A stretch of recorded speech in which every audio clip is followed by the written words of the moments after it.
Hello everyone, एक बार फिर से आप सभी का क्रेजी जीके ट्रिक के डेली करंट अफेयर की सीरीज में स्वागत है। मेरा नाम है पंकज वैष्णव और आज के इस सेशन में हम 8 जनवरी के सभी करंट अफेयर को यहां पर एक एक करके डिटेल में डिस्कस करने वाले हैं। सेशन को एंड तक आराम से देखिए, एक एक फैक्ट, एक एक क्वेश्चन को ध्यान से सुनिएगा। सारे क्वेश्चन यहां पर एग्जाम ओरिएंटेड है, इसलिए ध्यान से पूरे सेशन को देखिएगा। पीडीएफ क्रेजी जीके ट्रिक के एप्लीकेशन पर मिलेगी, वहां से आप इसे फ्री ऑफ कॉस्ट कलेक्ट कर सकते हैं। डिस्क्रिप्शन में मैं आपको एप्लीकेशन के लिंक दे दूंगा या फिर प्ले स्टोर से भी आप क्रेजी जीके ट्रिक एप्लीकेशन को डाउनलोड कर सकते हैं। आइए शुरू करेंगे 8 जनवरी के करंट अफेयर में। सबसे पहला इंपॉर्टेंट करंट अफेयर आप सभी के सामने, कौन सा देश ऑफिशियली ब्रिक्स का 11वां पूर्ण सदस्य देश बन गया है? तो हाल ही में देखिए ब्रिक्स का 11वां पूर्ण सदस्य देश बना है इंडोनेशिया। इंडोनेशिया की बात करते हैं तो दक्षिण पूर्वी एशियाई देश है इंडोनेशिया। इसकी विशेषता है कि वर्ल्ड की सबसे बड़ी मुस्लिम कंट्री के रूप में जाना जाता है इंडोनेशिया को, और वर्ल्ड में सबसे ज्यादा द्वीप समूह भी इंडोनेशिया में ही देखने को मिलते हैं। 12,000 से ज्यादा द्वीपों वाला देश है इंडोनेशिया। प्रशांत महासागर में देखने को मिलता है इंडोनेशिया, दक्षिण पूर्वी एशियाई देश है। हाल ही में ऑफिशियली ये ब्रिक्स का 11वां सदस्य देश बना है। देखिए ब्रिक्स की बात करते हैं तो 11वां पूर्ण सदस्य देश किसको मान्यता दी गई? इंडोनेशिया को। आपको पता होना चाहिए कि इंडोनेशिया को जब 2023 में जोहान्सबर्ग में ब्रिक्स का सम्मेलन आयोजित किया गया था, तब मंजूरी दी गई थी कि इसे शामिल किया जाएगा। अब ऑफिशियली इंडोनेशिया को ब्रिक्स के 11वीं मेंबर कंट्री के रूप में यहां पर रजिस्टर्ड किया गया है। आपके दिमाग में आएगा सर ब्रिक्स क्या है? काफी बार आपने इसका नाम सुना होगा। इवन 2024 में रशिया के कजान में इसका जो सम्मेलन है, समिट है, उसका भी आयोजन किया गया था। ब्रिक्स की बात करते हैं तो 2006 में वर्ल्ड की 4 बड़ी इकोनॉमी वाले देश एक साथ आते हैं और ब्रिक नाम के एक संगठन की स्थापना करते हैं। ये 4 देश है ब्राजील, रशिया, भारत और चाइना। 2009 में पहला सम्मेलन आयोजित किया जाता है ब्रिक्स का, और यह भी आयोजित होता है कहां पर? रूस में। 2006 में स्थापना होती है, 2009 में पहला सम्मेलन आयोजित किया जाता है रशिया में, और 2010 में 5वीं मेंबर कंट्री बनती है दक्षिण अफ्रीका, और ब्रिक्स से इसका नाम हो जाता है ब्रिक्स। एस से साउथ अफ्रीका इसमें इंक्लूड होता है। इसी साल 1 जनवरी 2024 को ब्रिक्स में 5 और देश इंक्लूड हुए थे, इजिप्ट, इथोपिया, ईरान, सऊदी अरब और यूएई। काफी स्टूडेंट कमेंट करने लगेंगे सर मिस्र शामिल हुआ था, तो आपको बता दूं इजिप्ट मिस्र ही है। ओके, तो मिस्र, इथोपिया, ईरान, सऊदी अरब और यूएई, ये 5 और मेंबर कंट्री 1 जनवरी 2024 को जुड़ी, और इसके साथ टोटल ब्रिक्स के सदस्य देशों की संख्या हो गई थी कितनी? 10। लास्ट ईयर जुड़ी थी। अब 2025 के शुरुआत में ब्रिक्स की 11वीं मेंबर कंट्री बनी है इंडोनेशिया। ब्रिक्स का मुख्यालय शंघाई के चीन के शंघाई में देखने को मिलता है। ब्रिक्स का पहला शिखर सम्मेलन, जैसा कि अभी मैंने आपको बताया, रशिया में आयोजित किया गया था 2009 में। 2024 में इसका शिखर सम्मेलन आयोजित किया गया था कजान, रूस में ही, और अब 2025 में इसका शिखर सम्मेलन आयोजित किया जाएगा ब्राजील में। 11वीं मेंबर कंट्री ब्रिक्स की कौन बनी है? तो यह बनी है कौन? तो यह है हमारी इंडोनेशिया। ठीक है, तो क्लियर हो जाता है, यहां पे कंफ्यूज मत होइएगा। सेकंड क्वेश्चन, बीसीसीआई के नए सचिव के रूप में कौन नियुक्त किए गए? तो बीसीसीआई आपको पता है भारत में क्रिकेट कंट्रोल बोर्ड है बीसीसीआई, जिसके हाल ही में नए सेक्रेटरी के रूप में अपॉइंट किए गए हैं देवजीत सेकिया। आंसर है बीसीसीआई के सचिव के रूप में जय शाह कार्यरत थे, लेकिन 1 दिसंबर 2024 को जय शाह आईसीसी के चेयरमैन नियुक्त हो गए थे। जय शाह जो कि अमित शाह, जो कि हमारे गृह मंत्री हैं, उनके बेटे हैं। तो जय शाह 1 दिसंबर 2024 को जय शाह ने आईसीसी के चेयरमैन के रूप में पद संभाल लिया। तो बीसीसीआई का जो सचिव का पद था वो खाली हुआ था। तो जो हमारे बीसीसीआई के वर्तमान प्रेसिडेंट है रोजर बिन्नी, इन्होंने क्या किया कि अंतरिम सेक्रेटरी अपॉइंट किया, सेकिया जी को अपॉइंट किया था, देवजीत सेकिया को, जब जय शाह आईसीसी के अध्यक्ष बने थे, चेयरमैन बने थे, तब ये अंतरिम सेक्रेटरी अपॉइंट हुए थे, और अब परमानेंटली सेक्रेटरी के रूप में अपॉइंट किया गया है देवजीत सेकिया को। इनकी बात करते हैं तो 1969 में इनका जन्म हुआ था असम के गुवाहाटी में। असम क्रिकेटर हैं, असम के जो स्टेट क्रिकेट होता है उसमें बहुत ही बड़ा नाम है देवजीत सेकिया का। अब ये बीसीसीआई के वर्तमान में सेक्रेटरी के रूप में अपॉइंट किए गए। यहां पर यह भी याद रखिएगा कि बीसीसीआई के वर्तमान में प्रेसिडेंट कौन है, तो यह है रोजर बिन्नी। इनके साथ साथ छत्तीसगढ़ स्टेट क्रिकेट एसोसिएशन के प्रभतेज सिंह भाटिया को बीसीसीआई का कोषाध्यक्ष अपॉइंट किया गया है। Board of cricket control for cricket in India BCCI के नाम से जानी जाती है। भारत में क्रिकेट खेलों की गवर्निंग बॉडी है जिसकी स्थापना दिसंबर 1928 में की गई थी। हेडक्वार्टर देखने को मिलता है मुंबई वानखेड़े स्टेडियम में, और प्रेसिडेंट वर्तमान में कौन है, रोजर बिन्नी है बीसीसीआई। क्वेश्चन हमारा यह था कि सेक्रेटरी के रूप में कौन अपॉइंट किए गए बीसीसीआई में, तो ये अपॉइंट किए गए देवजीत सेकिया। डन। और कोषाध्यक्ष कौन बने, प्रभतेज सिंह भाटिया। आगे बढ़ने से पहले आप सभी को ऑफर ऑफ द डे बता देता हूं। देखिए, काफी स्टूडेंट होते हैं जिनको मैथ्स में कैलकुलेशन में काफी प्रॉब्लम आता है, कैलकुलेशन में काफी सफर करना पड़ता है, तो उन सभी के लिए यहां पर कैलकुलेशन बूस्टर आप सभी के लिए अवेलेबल है काफी नॉमिनल चार्जेस में। यहां पर आप देख सकते हैं प्रशांत सर जो कि खुद ऑल इंडिया रैंकर है 99 एसएससी में, इनके द्वारा आपके लिए बहुत ही स्मूथली, बहुत ही इजी वे में कैलकुलेशन बूस्टर लाया गया है, जहां पर आपके सारे कैलकुलेशन जो मैथमेटिक्स के हैं वो बहुत ही इजी वे में चुटकियों में सॉल्व हो जाएंगे। तो आप इस कोर्स को ज्वाइन कर सकते हैं, डिस्क्रिप्शन में मैंने आपको इसकी लिंक दे दी है। और कोई भी डाउट आता है तो नीचे आपको हेल्पलाइन नंबर रहता है, नोट कर लीजिए, कॉल कर लीजिए, व्हाट्सअप कर दीजिए, हमारी सपोर्ट टीम आपकी मदद कर देगी। तो इसकी लिंक मैं आपको डिस्क्रिप्शन में दे दूंगा, वहां से जाकर आप इसे ज्वाइन कर सकते हैं, अवेल कर सकते हैं।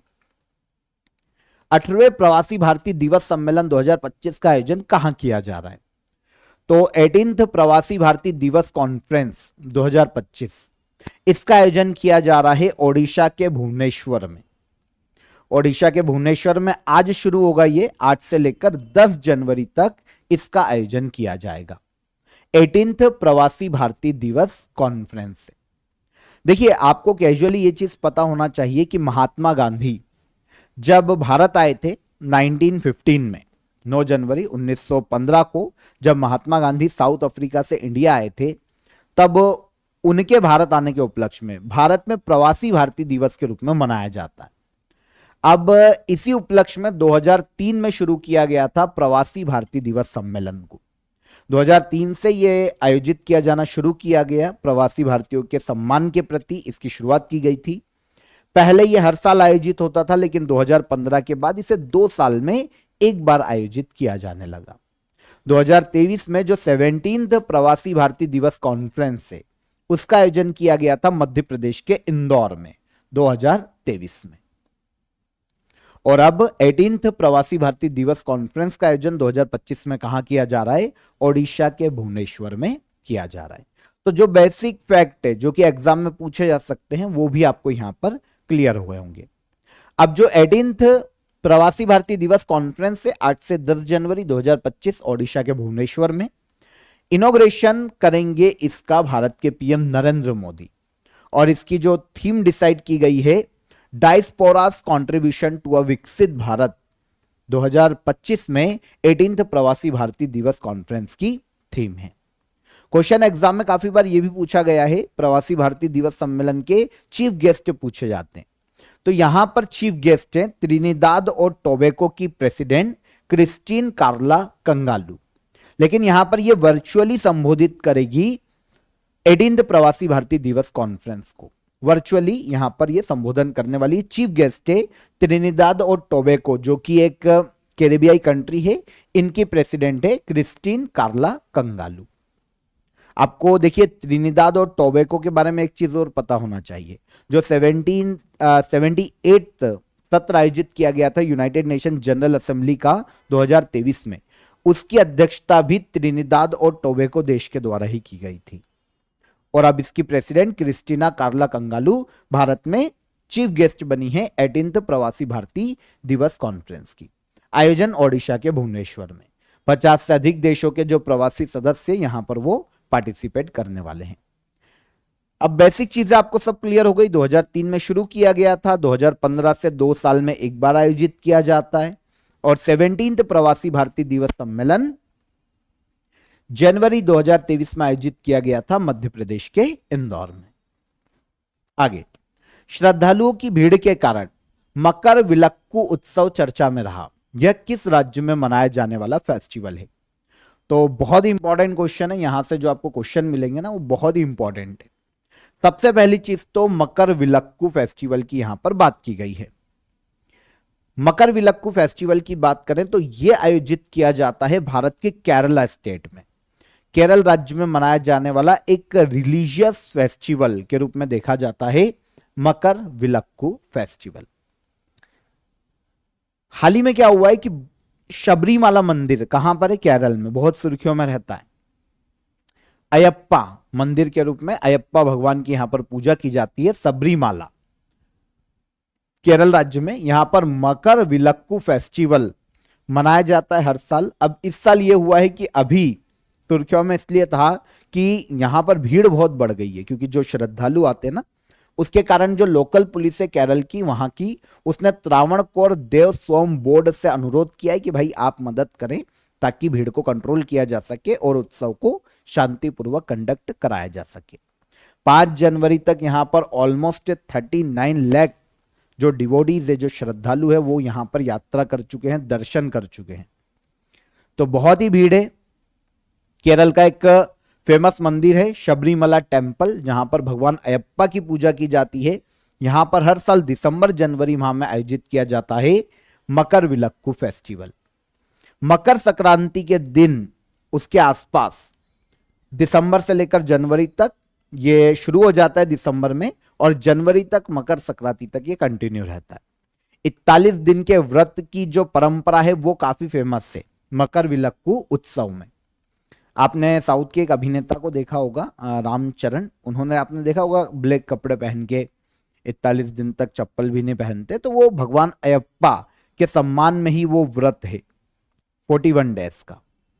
तो इस उत्सव का जो प्रमुख आकर्षण होता है मकर विलक्कू होता है, जिसमें भगवान अयप्पा के दर्शन के लिए जो पवित्र ज्योति होती है वहां की मंदिर की, मकर संक्रांति पर उसकी पूजा की जाती है। शबरीमला मंदिर की लोग यात्रा करते हैं, जो कि पथानमथिट्टा डिस्ट्रिक्ट केरल में पड़ता है, और यात्रा पंबा नदी है केरल में, वहां से शुरू होकर मंदिर तक जाती है। तो ये कुछ रिचुअल्स है जो कि फॉलो किए जाते हैं मकर विलक्कू फेस्टिवल के दौरान। कहां पर आयोजित किया जाता है? भारत के केरल राज्य में आयोजित किया जाता है। सबरीमला मंदिर कहां है? तो केरल में है। किसकी पूजा की जाती है? भगवान अयप्पा की। आपको पता है कुछ आई थिंक 2 साल पहले महिलाओं का, क्योंकि इस मंदिर में प्रवेश वर्जित है, तो यहां पर सुप्रीम कोर्ट ने अपना वर्डिक्ट भी दिया था और काफी सुर्खियों में रहा था उस वक्त ये मंदिर। इसके बाद हाल ही में किस देश के प्रधानमंत्री जस्टिन ट्रूडो ने अपने पद से इस्तीफा दे दिया है?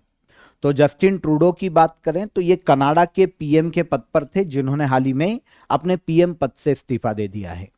काफी सुर्खियों में रहे हैं जस्टिन ट्रूडो भी पिछले 2-3 साल में, क्योंकि इनके रहते हुए इंडिया और कनाडा के रिलेशंस बहुत ज्यादा खराब हुए हैं। क्योंकि कनाडा में किसी की भी मृत्यु होती है तो ये इंडिया पर एलिगेशन लगाते हैं कि भैया इंडिया की रॉ ने मरवा दिया, या इंडियन गवर्नमेंट का इसमें हाथ है, जिसके कारण इंडिया के कनाडा से लगातार रिलेशन बिगड़े हैं इनके प्रधानमंत्री रहते हुए जस्टिन ट्रूडो। अब हाल ही में इन्होंने कनाडा के पीएम पद से इस्तीफा दे दिया। तो आंसर हो जाएगा आंसर डी, ये है जस्टिन ट्रूडो। देखिए जस्टिन ट्रूडो की बात करें तो ये कनाडा की जो रूलिंग पार्टी है लिबरल पार्टी, उसके नेता थे। अब इन्होंने अपने नेता पद से इस्तीफा दे दिया। सबसे पहली बार ये कनाडा के पीएम के रूप में अपॉइंट किए गए थे 2015 में, और आगे चलकर 2019 में एक बार फिर से ये कनाडा के पीएम बने, और अब लिबरल पार्टी के नेता कनाडा के पीएम जस्टिन ट्रूडो ने अपने पद से इस्तीफा दे दिया। ये कनाडा के 23वें पीएम बने थे 2015 में। यहां पर देखिए अभी ये कंटिन्यू करेंगे, लेकिन एक एक्टिंग पीएम के रूप में ये अपना कार्यकाल को अभी कंटिन्यू करेंगे जब तक लिबरल पार्टी अपने नए लीडर को नहीं चुन लेती। कनाडा की बात करें तो कनाडा की कैपिटल ओटावा है। इसका सबसे बड़ा शहर देखने को मिलता है टोरंटो। कनाडा की पार्लियामेंट 2 सदनों वाली है, जिसमें जैसे इंडिया में हमारी जो पार्लियामेंट है राज्यसभा और लोकसभा में देखने को मिलती है, वैसे कनाडा में हाउस ऑफ कॉमन्स और सीनेट देखने को मिलती है। कनाडा की पार्लियामेंट के 2 हाउस है। कनाडा का मॉन्ट्रियल शहर, यहीं पर मॉन्ट्रियल सम्मेलन आयोजित किया गया था 1987 में। ओजोन परत संरक्षण से संबंधित था मॉन्ट्रियल प्रोटोकॉल, काफी एग्जाम में क्वेश्चन आया हुआ है। G7 समिट 2025 में कनाडा ही अध्यक्ष है, कनाडा में आयोजित की जाएगी। 2024 में लास्ट ईयर G7 समिट का आयोजन किया गया था इटली में, और अब G7 2025 में आयोजित किया जाएगा किसकी अध्यक्षता में? कनाडा की अध्यक्षता में। जस्टिन ट्रूडो, इन्होंने कनाडा के पीएम पद से हाल ही में इस्तीफा दिया है। भारत के होम मिनिस्टर अमित शाह ने 7 जनवरी को भारत पोल पोर्टल का नई दिल्ली में शुभारंभ किया। इसे किसके द्वारा विकसित किया गया है? भारत पोल पोर्टल, भारत के होम मिनिस्टर अमित शाह ने हाल ही में इसका शुभारंभ किया नई दिल्ली में। इसे विकसित किया है सीबीआई ने, central bureau of investigation, Bharat की केंद्रीय जांच एजेंसी। इसे आपको याद रखिएगा, सीबीआई को पिंजरे में बंद तोता भी कहा जाता है, क्योंकि यह सेंट्रल गवर्नमेंट के इशारों पे काम करती है। तो सीबीआई ने एक पोर्टल को विकसित किया है, भारत पोल पोर्टल, जिसको हाल ही में शुभारंभ किया किसने? अमित शाह, भारत के गृह मंत्री, इन्होंने शुभारंभ किया इसका नई दिल्ली में। अब पोर्टल क्या है, यूज क्या आने वाला है? तो इस पोर्टल के माध्यम से जो हमारी राज्य की पुलिस है, स्थानीय पुलिस है, या फिर जो केंद्र की पुलिस है, वो इंटरपोल के साथ डायरेक्ट जुड़ पाएगी। कोई हमारे देश से भग जाता है, भगोड़ा है, कोई आतंकवादी गतिविधियां करके भग जाता है, तो हम इंटरपोल को डायरेक्ट इसकी सूचना दे सकते हैं और डायरेक्ट उसके साथ सहयोग करके क्विक एक्शन ले सकते हैं इस पोर्टल के माध्यम से, जिसको नाम दिया गया भारत पोल पोर्टल। इसकी संरचना से भारत की हर एजेंसी, हर राज्य की पुलिस खुद को इसकी मदद से बहुत ही सरलता से इंटरपोल से जोड़ पाएगी। भारत में जो भी लॉ एनफोर्समेंट एजेंसी है, उनको रियल टाइम इंफॉर्मेशन अवेलेबल होगी इंटरनेशनल लेवल की इस पोर्टल के माध्यम से। इसका शुभारंभ किया है भारत के केंद्रीय गृह मंत्री अमित शाह ने, भारत पोल पोर्टल। अब सीबीआई की बात करें कैजुअली हम कि सीबीआई क्या है, तो मैं आपको बेसिकली बता ही चुका हूं कि भाई केंद्रीय जांच एजेंसी है, होम मिनिस्ट्री के अंतर्गत यह काम करती है, और इंटरपोल से संबंधित मामलों के लिए भी सीबीआई ही जिम्मेदार है। इसकी स्थापना 1967 में की गई थी और हेडक्वार्टर देखने को मिलता है नई दिल्ली में। केंद्रीय इस्पात मंत्री एच.डी. कुमारस्वामी ने पीएलआई स्कीम 1.1 का शुभारंभ किया है। इस योजना को किस अवधि के लिए लागू किया गया? तो केंद्रीय जो हमारे इस्पात मंत्री है एच.डी. कुमारस्वामी, इन्होंने पीएलआई स्कीम 1.1 का शुभारंभ किया। इस योजना को लागू किया जाएगा 2025-26 के फाइनेंशियल ईयर से लेकर 2029-30 के फाइनेंशियल ईयर तक। तो यह है इसकी अवधि। पीएलआई स्कीम 1.1 का इनॉग्रेशन किया है स्टील मिनिस्टर एच.डी. कुमारस्वामी ने। यह भी आपका एक क्वेश्चन हो जाता है, इसको भी नोट कर लेना। अवधि क्या है इसे लागू किए जाने की? 2025-26 के फाइनेंशियल ईयर से 2029-30 के फाइनेंशियल ईयर तक। देखिए, भारत में फॉरेन इन्वेस्टमेंट को आकर्षित करना और ऐसे उद्योगों को प्रमोट करना जो कि भारत में मैन्युफैक्चरिंग का काम करते हैं, तो उनको प्रोत्साहित करने के लिए उन्हें आर्थिक सहायता देना, यह मुख्य उद्देश्य है पीएलआई स्कीम का। सबसे पहली बार 3 सेक्टरों के लिए इसे 2020 में शुरू किया गया था, और आगे चलकर इसी साल में नवंबर 2020 में जो हमारी स्टील इंडस्ट्री है, इस्पात, इसको भी इसमें शामिल किया गया। कोई भी इस्पात उद्योग है जो कि भारत में मैन्युफैक्चरिंग का काम कर रहा है, उनको आर्थिक सहायता देना पीएलआई स्कीम का मुख्य उद्देश्य। अब इसका 1.1 वर्जन हाल ही में लॉन्च किया गया। इस योजना से 27,106 करोड़ रुपए का निवेश भारत में आकर्षित होगा। 7.90 मिलियन टन जो स्टील प्रोडक्शन है, उसके साथ साथ ऑलमोस्ट 14,760 एम्प्लॉयमेंट यहां पर जो रोजगार हैं वो जनरेट किए जा पाएंगे। आपको देखिए पीएलआई स्कीम समझना पड़ेगी। पीएलआई का फुल फॉर्म क्या है? Production linked incentive scheme. Bharat में मैन्युफैक्चरिंग को प्रमोट करने के लिए ऐसे उद्योग, ऐसी कंपनी जो कि भारत में उत्पादन का कार्य करेगी, निर्माण का कार्य करेगी, उसको आर्थिक सहायता इस स्कीम के तहत दी जाती है ना। तो यह है PLI स्कीम, 2020 में से शुरू किया गया था और अब इसका 1.1 वर्जन का शुभारंभ किया गया है 2025 में। अर्थ रोटेशन डे हर साल कब मनाया जाता है? अर्थ रोटेशन डे हर साल मनाया जाता है 8 जनवरी को। कब? 8 जनवरी। अर्थ रोटेशन डे, पृथ्वी घूर्णन दिवस। 8 जनवरी क्यों चुना गया दिन? तो 8 जनवरी 1851 को एक फ्रांसीसी भौतिक वैज्ञानिक थे, लियोन फोकाल्ट।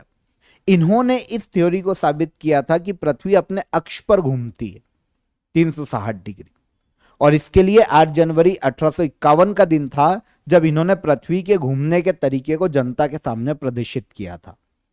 इसी उपलक्ष्य में 8 जनवरी को मनाया जाता है अर्थ रोटेशन डे। अब पिछले कुछ सेशंस में मैं आपको जनवरी के काफी सारे डेज बता चुका हूं जो कि इंपॉर्टेंट है, यहां पर देखिए उन्हें। 1 जनवरी को वैश्विक परिवार दिवस मनाया जाता है, वर्ल्ड फैमिली डे। 2 जनवरी को वर्ल्ड इंट्रोवर्ट डे के रूप में ऑब्जर्व किया जाता है, मनाया जाता है। 4 जनवरी को मनाया जाता है वर्ल्ड ब्रेल डे, ब्रेल लिपि के आविष्कार के रूप में। 6 जनवरी को मनाया जाता है विश्व युद्ध अनाथ दिवस, वर्ल्ड वार ऑर्फन्स डे। और गुरु गोविंद सिंह की जयंती भी मनाई जाती है 6 जनवरी को। तो ये कुछ अदर डे हैं जिनको हमने कुछ सेशंस में डिस्कस किया था, इनको भी याद रखिए। और अर्थ रोटेशन डे मनाया जा रहा है आज 8 जनवरी को। हाल ही में किस राज्य सरकार ने सिंधु घाटी सभ्यता की लिपि को पढ़ने वाले को $1 मिलियन का पुरस्कार देने की घोषणा की है? तो यह राज्य है तमिलनाडु। तमिलनाडु के जो सीएम हैं MK स्टालिन, उन्होंने घोषणा की है कि अगर कोई भी सिंधु घाटी की लिपि को पढ़ लेगा, उसे सॉल्व कर लेगा, तो उसे $1 मिलियन का इनाम दिया जाएगा। ठीक है, देखिए आप सभी को पता है वर्ल्ड की पहली नगरीकृत सभ्यता थी सिंधु घाटी सभ्यता। अब सिंधु घाटी सभ्यता में जो हमें लिपियां मिली है ना, वो कहीं ना कहीं पत्थरों पर, मिट्टी के बर्तनों पर उकेरी हुई है और अभी तक पढ़ी नहीं जा सकी, क्योंकि उसमें अधिकतर चित्रों का यूज किया गया है, भाषा ऐसी है जो कि समझ नहीं पाए हम।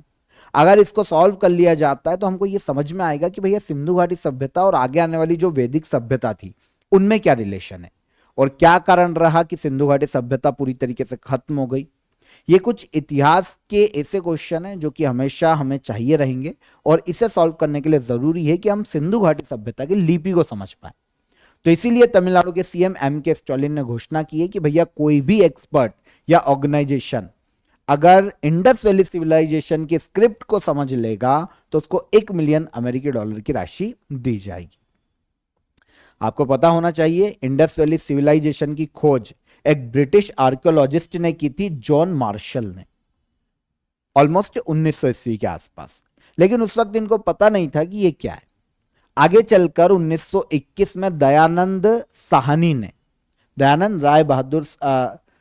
साहनी ने हड़प्पा को रावी नदी के किनारे खोजा था।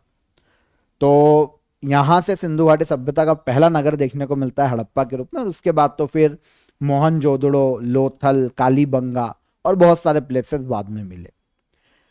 अधिकांश जो इंस्क्रिप्शन है वो छोटे छोटे हैं, सिंधु घाटी सभ्यता के छोटे छोटे लेटर में हैं। जो मिले हैं वो लगभग 60 सिंधु घाटी के अलग अलग जो उत्खनित प्लेस हैं जो खोजे गए हैं वहां से प्राप्त हुए हैं। अब टेराकोटा, इसके अलावा ताबीज पर, मिट्टी के बर्तन के टुकड़ों पर उकेरी गई जो मुद्राएं होती हैं उस पर यह लिपि स्क्रिप्ट देखने को मिलती है।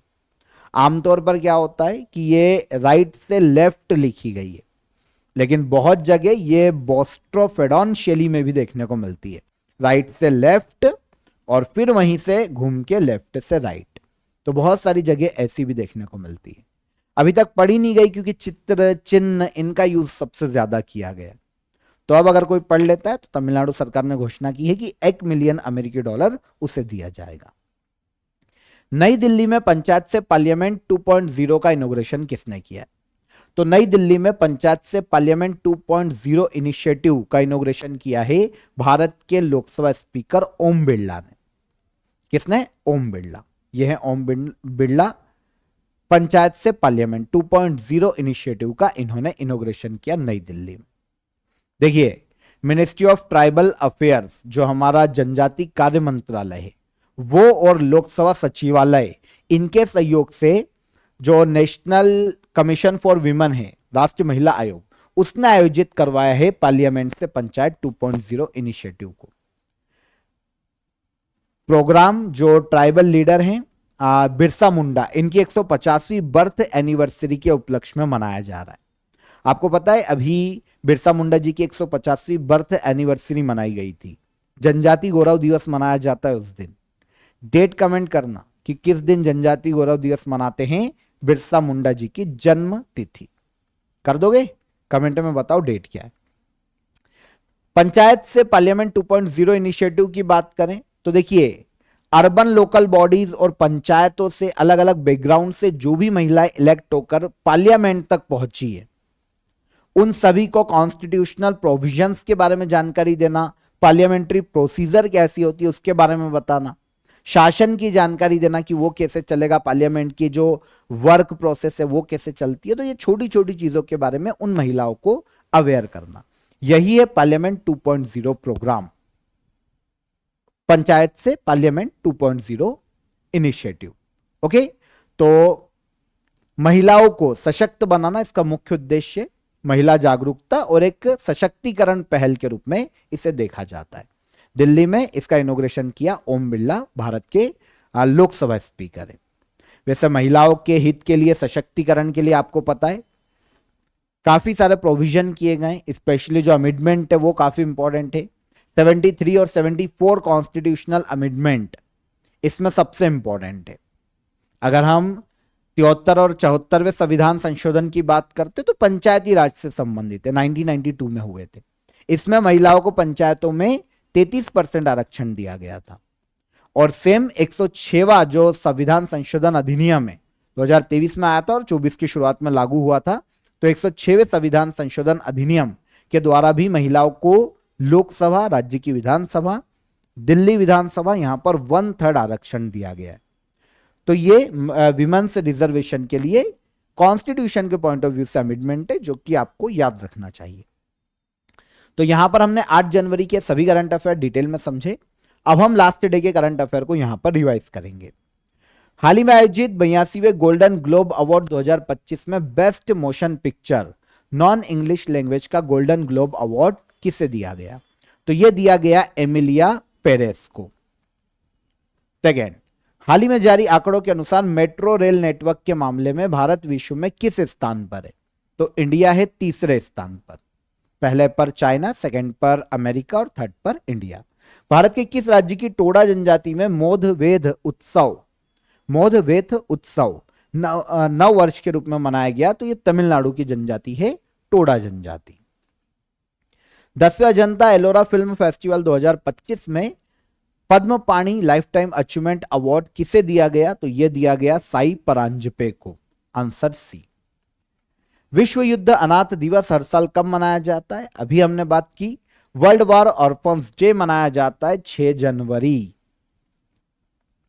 किस राज्य सरकार ने शहीद माधो सिंह हाथ खर्चा योजना का इनॉग्रेशन किया? तो यह इनॉग्रेशन किया है ओडिशा सरकार ने।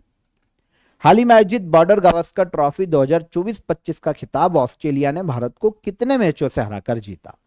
तो कितने मैचों से हराया है ऑस्ट्रेलिया ने हमको? 3-1 से। HMPV वायरस का पहला मामला कर्नाटक के बेंगलुरु में मिला है। इसका फुल फॉर्म क्या है? HMPV वायरस का फुल फॉर्म है ह्यूमन मेटान्यूमो वायरस। किस राज्य में भारत के पहले जैविक मत्स्य पालन क्लस्टर का शुभारंभ किया गया? तो यह शुभारंभ किया गया भारत के सिक्किम राज्य में। और लास्ट क्या था? एरो इंडिया 2025 का आयोजन कहां किया जाएगा? तो इसका आयोजन किया जाएगा कर्नाटक के बेंगलुरु में। ये सारे करंट अफेयर लास्ट सेशन में हमने डिटेल में समझे थे। अब क्वेश्चन ऑफ द डे का आंसर ले लेते हैं। लास्ट डे के इंटरनेशनल फुटबॉल डे पहला ही मनाया गया है 25 मई को। भारतीय संविधान सभा में कितनी महिलाएं थी? तो भारतीय संविधान सभा में 15 महिला मेंबर थी। और भारतीय संविधान पर कितने लोगों ने साइन किए थे? तो 284 लोगों ने भारतीय संविधान पर साइन किए थे कॉन्स्टिट्यूएंट असेंबली ने जब संविधान बनाया था तब। तो ये तीनों क्वेश्चन के हमारे आंसर हो गए। अब आज के क्वेश्चन ऑफ द डे, तीनों ऑटोबायोग्राफी से निम्नलिखित में से कौन सी पुस्तक मिताली राज की ऑटोबायोग्राफी है? तो निम्नलिखित हटा दो, कौन सी पुस्तक मिताली राज की ऑटोबायोग्राफी है, कमेंट करना। वाइड एंगल किस खिलाड़ी की ऑटोबायोग्राफी है? A century is not enough किसकी आत्मकथा या ऑटोबायोग्राफी है? तीनों क्वेश्चन को नोट कीजिए, ध्यान से पढ़िए, पॉज करके कमेंट में आंसर जरूर कीजिएगा। ओके, और सेशन कैसा लगा ये भी बताइए, पसंद आया हो तो लाइक और शेयर कर दीजिए, चैनल पर पहली बार आए हैं तो सब्सक्राइब कर लीजिए। पीडीएफ क्रेजी जीके ट्रिक के एप्लीकेशन से ले लेना। कल फिर मुलाकात करेंगे नेक्स्ट डे के करंट अफेयर में, तब तक अपना ख्याल रखिएगा। जय हिंद, जय भारत।